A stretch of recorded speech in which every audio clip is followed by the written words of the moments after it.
8 navy अफसरों को मौत की सजा सुनाए जाने के बाद से कतर और भारत के रिश्तों को लेकर बातचीत हो रही है। तो आइए आज बताते हैं आखिर कि भारत कतर को ऐसा क्या देता है जिसके बिना कतर जो है अधूरा है।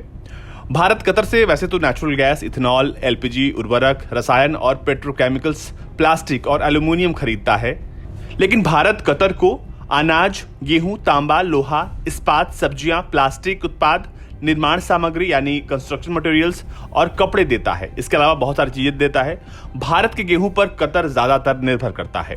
अगर हम व्यापार की बात करें तो साल 2021-22 में भारत और कतर के बीच 15.3 अरब डॉलर का कारोबार हुआ। साल दर साल इसमें 63% की बढ़ोतरी हुई है। वित्त वर्ष 2021-22 में भारत से कतर ने 5.9 अरब डॉलर का नेचुरल गैस खरीदा। नेचुरल गैस के लिए भारत की निर्भरता कतर पर है। भारत को कतर के लिए चौथा सबसे बड़ा निर्यात गंतव्य माना जाता है और भारत और कतर दोनों के बीच में बैंकिंग क्षेत्र में भी अच्छे संबंध हैं। खाद्य आपूर्ति के मामले में कतर काफी हद तक भारत पर निर्भर है। भारत कतर को चावल, गेहूं, फल, सब्जियां निर्यात करता है। साल 1995 से लेकर 2020 तक भारत से कतर को निर्यात 29.3 मिलियन डॉलर से बढ़कर 2020 में 1.34 बिलियन डॉलर हो गया। यूक्रेन युद्ध के बाद जब भारत ने गेहूं के निर्यात पर प्रतिबंध लगाया तो कतर पर तगड़ा इसका झटका लगा। चूंकि कतर पानी की कमी वाला देश है, ऐसे में वो खाद्य पदार्थों के लिए आयात पर निर्भर है।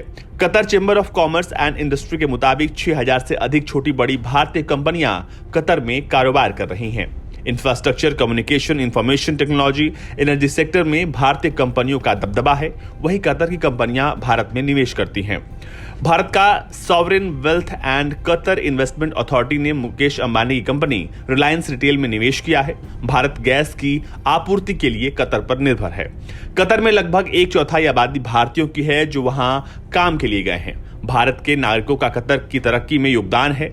कतर की 29 लाख आबादी में से 7.5 लाख भारतीय हैं। ये भारतीय कतर की इकोनॉमी में बड़ा रोल निभाते हैं। वहीं भारत को भी इसका फायदा होता है। ये भारतीय जब वहां से हर महीने अपनों को रकम भेजते हैं तो भारत में विदेशी मुद्रा भंडार को मजबूत करता है।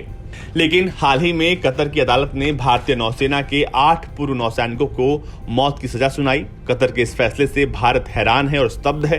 अगस्त 2022 में गिरफ्तार किए गए भारतीय नौसैनिकों पर लगे आरोप स्पष्ट नहीं है और अब उन्हें मौत की सजा वहां की लोअर कोर्ट ने सुनाई है।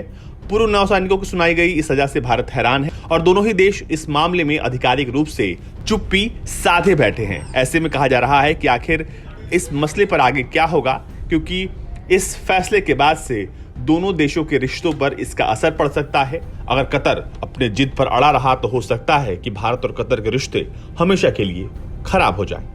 ब्यूरो रिपोर्ट, भारत तक।